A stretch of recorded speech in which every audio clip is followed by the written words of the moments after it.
एक गांव में सुषमा नाम की लड़की अपने पिता महेश के साथ रहती थी। महेश की पत्नी रितु के मरने के बाद महेश ही सुषमा का पालन पोषण करता था और अपनी बेटी को पढ़ाने के लिए मजदूरी करता था और वह अपनी सारी कमाई अपनी बेटी के पढ़ाई में खर्चा करता था।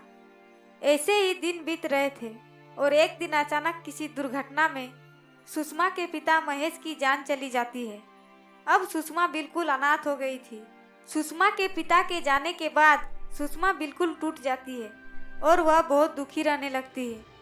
लेकिन समय के साथ सुषमा अपने आप को संभाल कर अपनी जिंदगी में आगे बढ़ने की कोशिश करती है। लेकिन कुछ समय बीत जाने के बाद सुषमा की स्थिति बहुत खराब हो जाती है। उसके पास बिल्कुल पैसे नहीं थे, जिसके बाद सुषमा मदद मांगने के लिए अपने मामा मामी के पास जाती है, जहां उसके मामा विमल उससे कहते हैं, तुम चिंता मत करो सुषमा, हम है ना, आज से हम तुम्हारा ख्याल रखेंगे और तुम हमारे साथ हमारे घर पर ही रहोगी। सुषमा के मामा विमल दिल के बहुत अच्छे इंसान थे, इसलिए वह सुषमा को अपने घर में रखने के लिए तैयार हो जाते हैं।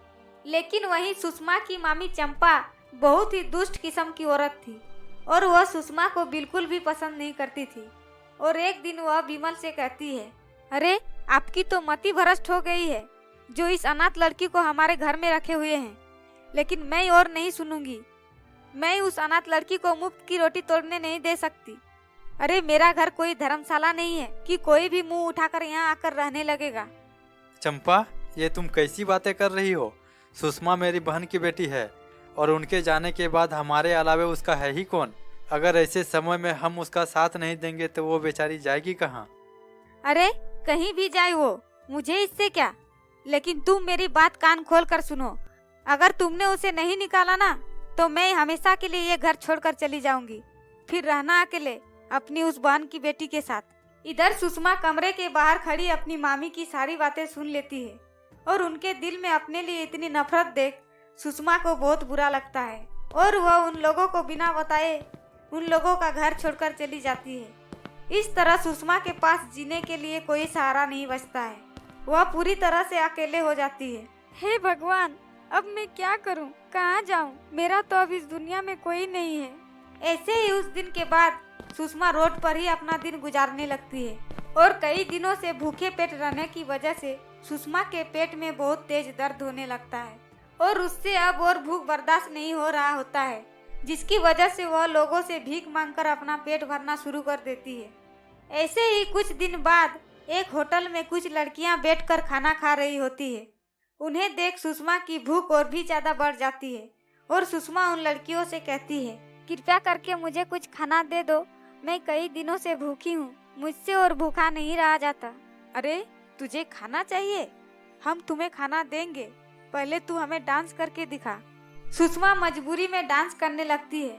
तभी टीना एक केले का छिलका नीचे गिरा देती है और डांस करते हुए सुषमा का पैर उस छिलके में आ जाता है और सुषमा नीचे गिर जाती है। अरे हमें तुम्हारा डांस पसंद नहीं आया, इसलिए हम तुम्हें खाना नहीं दे सकते, सॉरी। तभी सुषमा रोते हुए कहती है, भगवान जी, ऐसे जीने से अच्छा तो मर जाना है, मैं और ऐसे नहीं जी सकती। पिताजी, आ रही हूँ मैं आपके पास।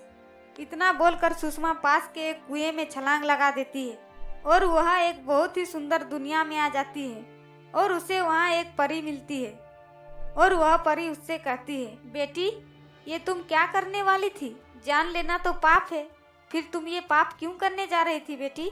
तभी सुषमा रोते हुए परी को अपनी सारी कहानी सुनाती है। तभी परी सुषमा से कहती है, बेटी तुम उदास ना हो, अब तुम्हारी सारी परेशानी दूर हो जाएगी। मैं तुम्हें एक जादुई फलों का घर दे रही हूँ, इस घर से तुम अपनी सारी इच्छाएं पूरी कर सकती हो। इसी तरह सुषमा उस जादुई फलों के घर की मदद से अपनी पढ़ाई पूरी करती है और अपनी सारी इच्छाएं पूरी करती है और हंसी खुशी अपना जीवन व्यतीत करने लगती है। हम लोग की वीडियो को देखने के लिए लाइक करें, सब्सक्राइब करें। Thank you.